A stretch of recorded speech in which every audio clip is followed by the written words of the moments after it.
Hello dear students, स्वागत है आपका आज की क्लास में। मेरा नाम अनुदेव है और आज मैं छत्तीसगढ़ बोर्ड के क्लास 10th का मैथमेटिक्स शुरू करने वाला हूँ। इस वीडियो सीरीज़ के माध्यम से मैं आपको चैप्टर 1 से लेकर चैप्टर 16 यानी आपके मैथ्स के पूरे सिलेबस को कंप्लीट करूँगा। इस वीडियो सीरीज़ में आपके मैथ सब्जेक्ट के हर चैप्टर में जितने भी क्वेश्चंस होंगे, सारे उदाहरण के क्वेश्चन, सारे प्रश्नावली के क्वेश्चन कॉन्सेप्ट के साथ बताऊंगा, क्योंकि कॉन्सेप्ट ही है जो आपके मैथ्स और साइंस को इजी बनाता है। इस वीडियो सीरीज़ का ये फर्स्ट लेक्चर है। इस फर्स्ट लेक्चर में मैं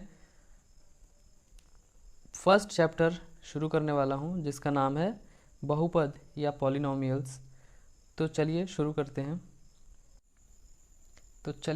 हैं चैप्टर नंबर फर्स्ट, जिसका नाम है बहुपद यानी पॉलिनोमियल्स।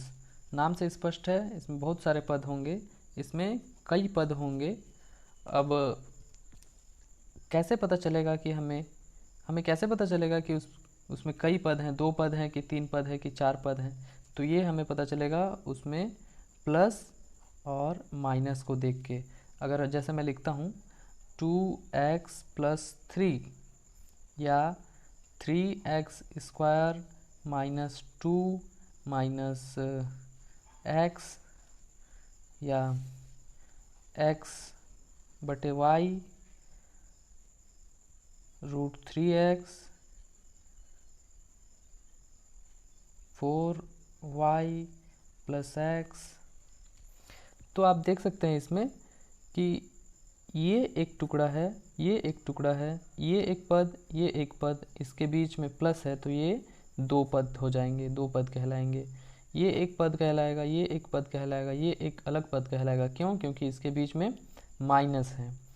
यहाँ x और y के बीच में भाग का चिन्ह है, बटा है ना, मतलब भाग है, तो ये 2 पद नहीं कहलाएंगे, ये एक ही पद कहलाएंगे। √3 और x, इसके बीच में प्लस माइनस कुछ भी नहीं है, तो ये एक ही पद कहलाएंगे। क्योंकि जब किसी 2 पद या कब कहलाएगा? जब उसके बीच में प्लस या माइनस हो। यहाँ कोई भी चिन्ह नहीं है, मतलब इसके बीच में गुणा हो रहा है, तो ये एक ही पद कहलाएंगे। यहाँ 4 और y के बीच में प्लस माइनस नहीं है, तो ये एक पद और ये एक पद, क्योंकि इन दोनों के बीच में प्लस साइन है। तो 2 पद या कई पद कब होंगे? जब उनके बीच में प्लस हो या तो माइनस हो। अब देखिए, कोई भी बहुपद 2 चीज़ से बनता है। पहला अचर राशि और दूसरा चर राशि।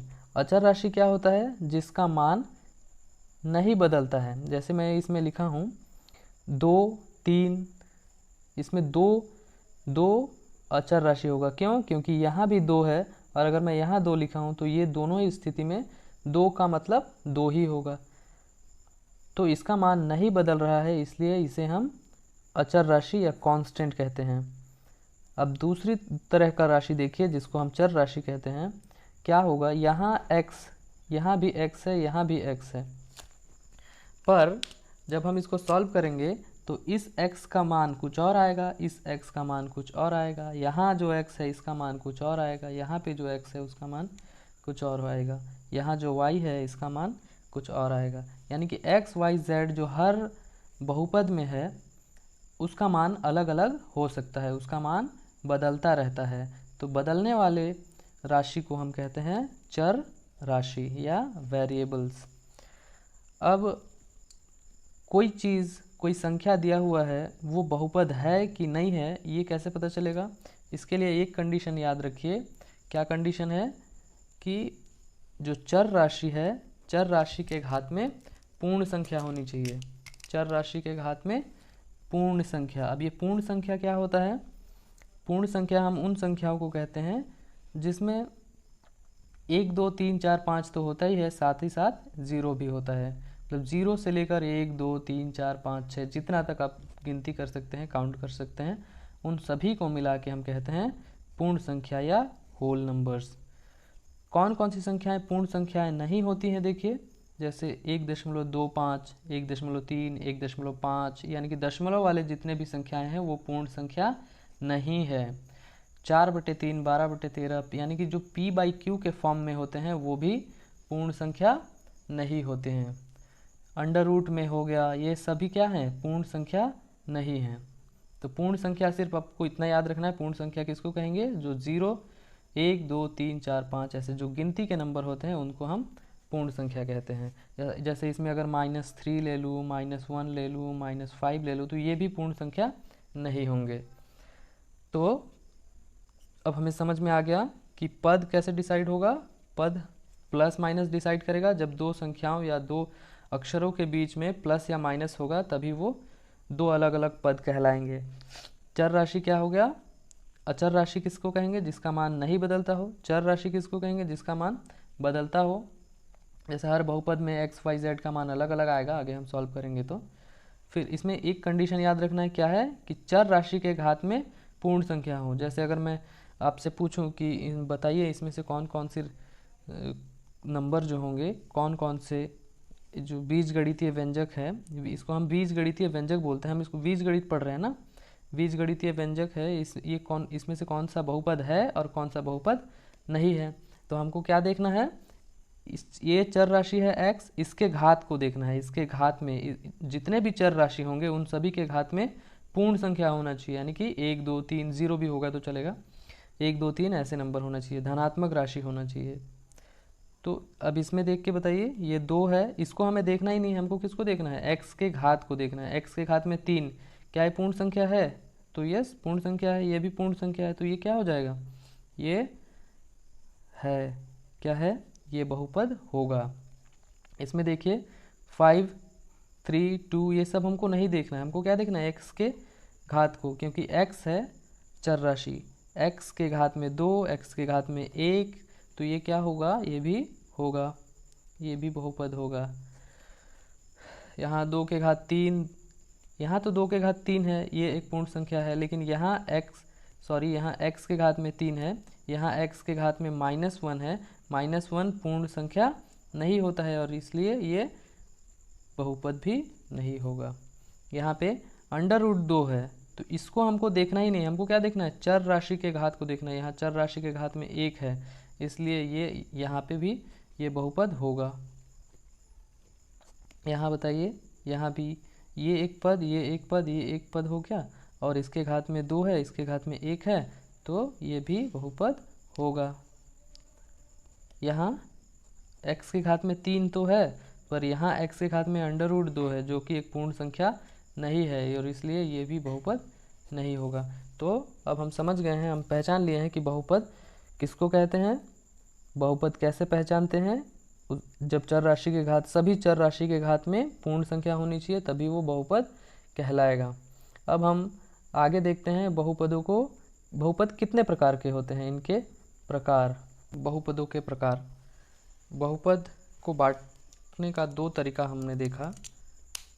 पहला तो बहुपद को उनके पदों के आधार पर बांटा गया, दूसरा कोटि के आधार पर। कोटि क्या होता है, कोटि जो है किसी भी बहुपद का अधिकतम घात, बहुपद के अधिकतम घात को कोटि कहते हैं। अभी मैं बताऊंगा उसको। पहला इसको देखते हैं पदों के आधार पर। जैसे हमने बहुपदों को देखा और हमने देखा कि किसी बहुपद में 2 पद हैं, किसी बहुपद में 4 पद हैं, किसी बहुपद में 3 पद हैं। तो पदों के आधार पर उनका नामकरण किया गया, उनको बांटा गया। उसमें सबसे पहला है एक पदी। एक पदी क्या होता है, इसमें सिर्फ एक ही पद होते हैं। जैसे अगर मैं बोलूँ 2x या 4x², तो ये एक ही पद है, ये भी एक ही पद है, तो ये क्या कहलाएंगे, एक पदी। दूसरा द्विपद, यानी कि 2 पद, जिसमें 2 पद होंगे, जैसे 2x + 4 या 3x² + 3, तो ये एक पद, ये एक पद, 2 पद हो गए, ये भी 2 पद का हो गया, तो ये कहलाएगा द्विपदी। अब त्रिपद यानी कि 3 पदों वाला। 3 पद कौन कौन से, कैसे, जैसे 3x + 4 + x², तो ये क्या हो गया, 3 पद हो गए। यहाँ x² + 2x + 3, तो ये भी 3 पद, ये एक पद, एक दूसरा पद, तीसरा पद, ये 3 पद का हो गया, ये भी 3 पद का हो गया। इसी तरह से अगर 4 पद हो गया तो उसको टेट्रानोमियल, जैसे एक पद वाले को मोनोमियल, द्विपद को बाइनोमियल, त्रिपद वाले को, तीन पद वाले को ट्राइनोमियल, चार पद वाला हो सकता है, पांच पद वाला भी हो सकता है। तो ये तो हो गया पदों के आधार पर उनका नामकरण। अब दूसरा देखिए कोटि के आधार पर। कोटि क्या चीज़ होता है? बहुपद की अधिकतम घात।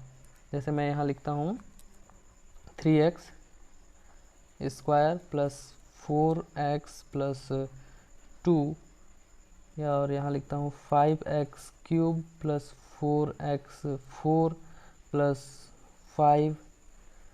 तो यहाँ पे अधिकतम घात हमको देखना है, x का अधिकतम घात। यहाँ पे x का अधिकतम घात, यहाँ 2 है, यहाँ 1 है, अधिकतम कितना हुआ? 2। तो यहाँ पे इसकी कोटि हो जाएगी 2। यहाँ पे x के घात में 3 है, यहाँ x के घात में 4 है, तो इसमें x का कोटि हो जाएगा, इस बहुपद का कोटि कहलाएगा 4। इसमें 4 और इसमें इसकी कोटि 2, क्योंकि इसका अधिकतम घात 2 है, इसमें अधिकतम घात 4 है। अगर मान लेते हैं कोई बहुपद है जिसमें x के घात 5 plus 3x square plus 4x है, तो इसमें इस बहुपद के अधिकतम घात कौन सा होगा? 5 होगा, 2 होगा कि 1 होगा? तो इसमें अधिकतम घात 5 है, इसलिए इसका कोटि भी 5 होगा। तो कोटि के आधार पर, यानी कि घात के आधार पर बहुपद का नामकरण किया गया। इसमें सबसे पहला होगा रैखिक बहुपद। रैखिक बहुपद यानी कि जिस बहुपद के चर राशि के घात में 1 हो। अगला आपके सिलेबस में जो अगला चैप्टर है वो भी यही है, दो चरों का रैखिक समीकरण। समीकरण में बराबर का चिन्ह होता है, वो बाद में देखते हैं। रैखिक बहुपद किसको कहेंगे? जिसके घात में, जिसकी कोटि 1 हो, जिसमें अधिकतम घात 1 हो। जैसे x प्लस 3, 4x प्लस 3, इसमें अधिकतम घात कितना है? 1 है। यहाँ भी चर राशि के घात में 1 है, यहाँ भी चर राशि के घात में 1 है। यहाँ लिखता हूँ x प्लस y, तो यहाँ भी 1 घात है, यहाँ भी 1 घात है। अधिकतम घात कितना है? 1। इसलिए ये रैखिक बहुपद कहलाएंगे, या जिसको हम कहते हैं लीनियर पॉलिनोमियल। इसमें पद गिनती नहीं करेंगे, इसमें चर राशि के घात को देखेंगे। इसमें द्विघाती बहुपद, द्विघाती बहुपद नाम से स्पष्ट है, जिसके अधिकतम घात कितना हो? 2 हो। अधिकतम घात 2, 2x square plus 3x plus 4। इसमें पद देखे तो 1 पद, 2 पद, 3 पद, लेकिन हमको पद नहीं देखना है, क्या देखना है? उसके घात को देखना है। अधिकतम घात यहाँ 2 है, इसलिए ये द्विघाती समीकरण होगा। त्रिघात मतलब जिसके घात में अधिकतम 3 हो। तो जैसे 4x cube plus 5x square plus 4x plus 3, या 5x क्यूब प्लस 3x, इसमें सब में देख सकते हैं यहाँ अधिकतम घात 3 है, यहाँ भी अधिकतम घात 3 है। तो ये कहलाएगा त्रिघाती बहुपद या क्यूबिक पॉलिनोमियल। इस तरह से बहुपद का नामकरण या बहुपद के प्रकार हम देख सकते हैं। अगर 4 घात हुए तो उसका अलग नाम हो जाएगा, चतुर्थघाती हो जाएगा। तो फिर से एक बार देख लेते हैं, बहुपद कितने प्रकार के हो सकते हैं? 2 प्रकार के हो सकते हैं, पदों के आधार पर और कोटि के आधार पर। पदों के आधार पर देखते हैं हम, क्या देखते हैं उसमें? पदों की संख्या देखते हैं, 2, 3, 4 है कि एक पद है, कितने पद हैं। अगर 1 पद हुआ तो 1 पदी, 2 पद हुआ तो द्विपदी, 3 पद हुआ तो त्रिपदी। और कोटि के आधार पर देखें तो रैखिक बहुपद होता है। रैखिक बहुपद में अधिकतम घात 1 होना चाहिए, द्विघाती बहुपद में अधिकतम घात 2 होना चाहिए, और त्रिघाती बहुपद में अधिकतम घात 3 होना चाहिए। तो यह तो हो गया बहुपद के प्रकार।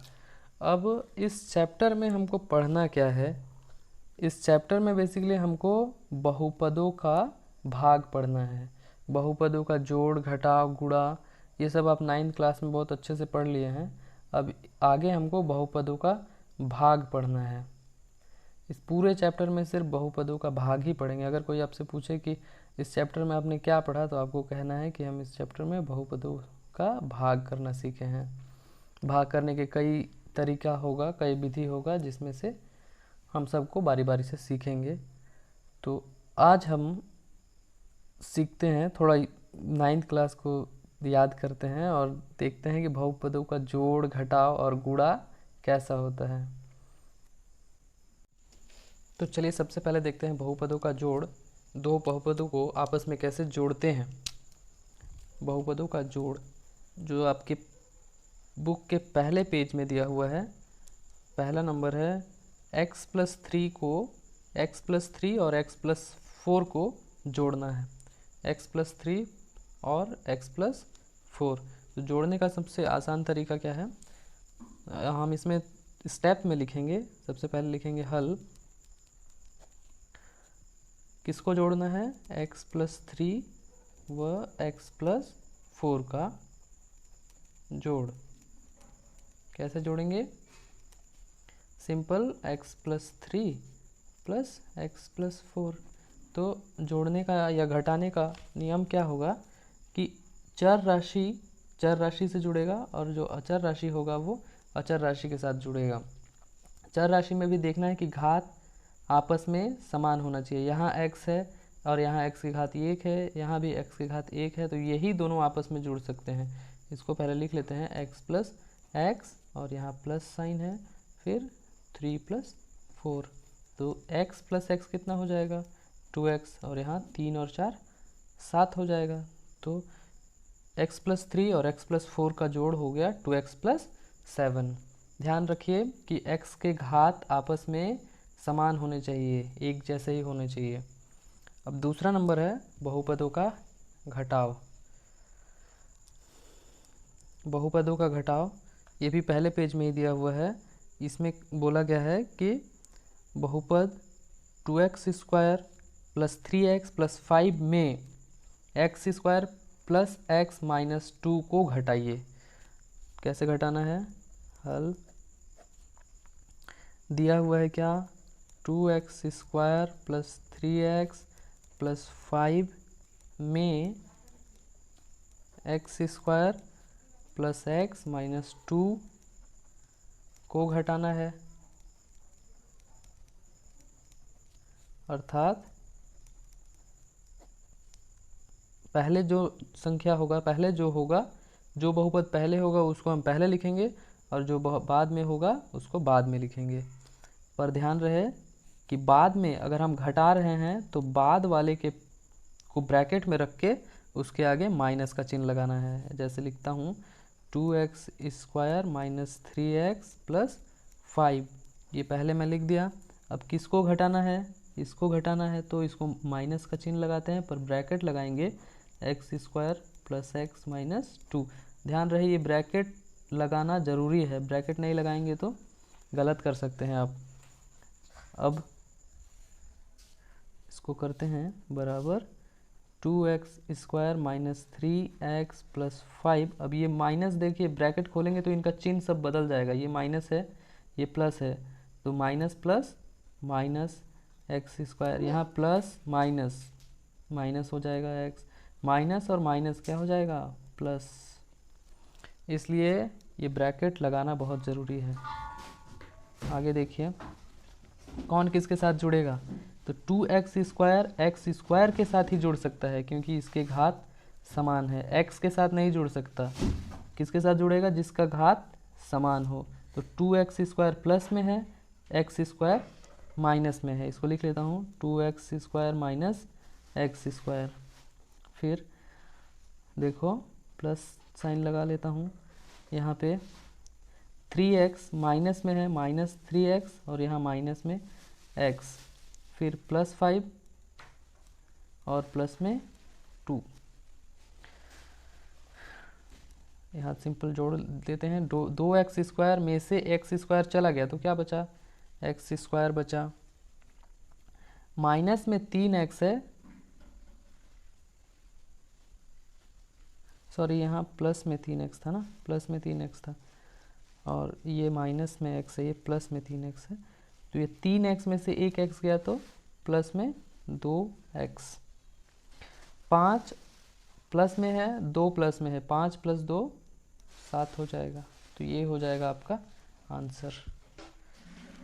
ध्यान रहे कौन किसके साथ जुड़ेगा, जिसके घात आपस में समान होंगे वही आपस में जुड़ते हैं। अब आगे बहुपदों का गुणा देखते हैं। x + 5 में x - 7 का गुणा करना है। हल कर लेते हैं। x + 5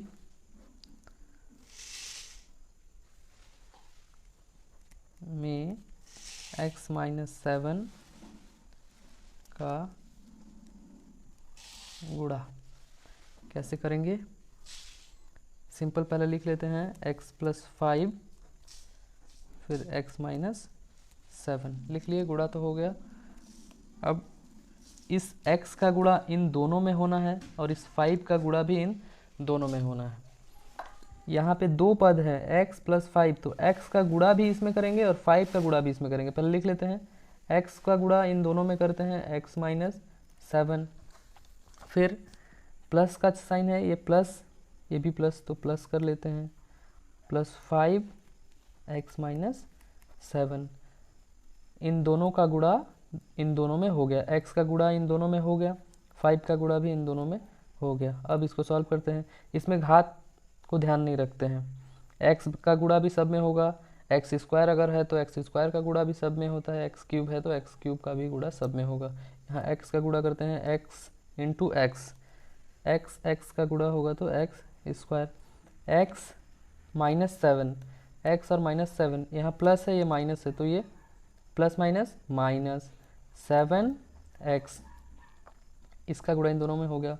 यहाँ प्लस और ये प्लस प्लस प्लस प्लस 5 और x का गुणा 5x प्लस माइनस 5 × 7 = 35, ये हो गया। अब सिंपल जो जोड़ घटाव हमने सीखा है उसी को अप्लाई कर देते हैं। x² और कहीं x² नहीं है तो ये x² हो गया। माइनस में 7x है और प्लस में 5x है। माइनस प्लस माइनस यानी कि घटाना है। किस में किसको घटाना है? बड़े वाले में छोटे वाले को घटाते हैं। और चिन्ह किसका रहता है? बड़े वाला का चिन्ह रहता है। -7 माइनस में है, 5 प्लस में है, तो बड़ा कौन है? 7 बड़ा है और 7 के आगे क्या चिन्ह है? माइनस, इसलिए माइनस का चिन्ह। अब घटाना है, 7 में से 5 को घटाइए तो 7 में से 5 गया तो 2x और यहाँ 35 बच गया। तो ये हो गया आपका आंसर। आज हमने सीखा कि बहुपदों का जोड़ कैसे होता है, बहुपदों का घटाव और बहुपदों का गुणा। अगली वीडियो में हम बहुपदों का भाग सीखेंगे और इस पूरे चैप्टर में ही हमको बहुपदों का भाग करना है। अलग अलग क्वेश्चन को सॉल्व करेंगे और धीरे धीरे सीखेंगे। चलिए, धन्यवाद।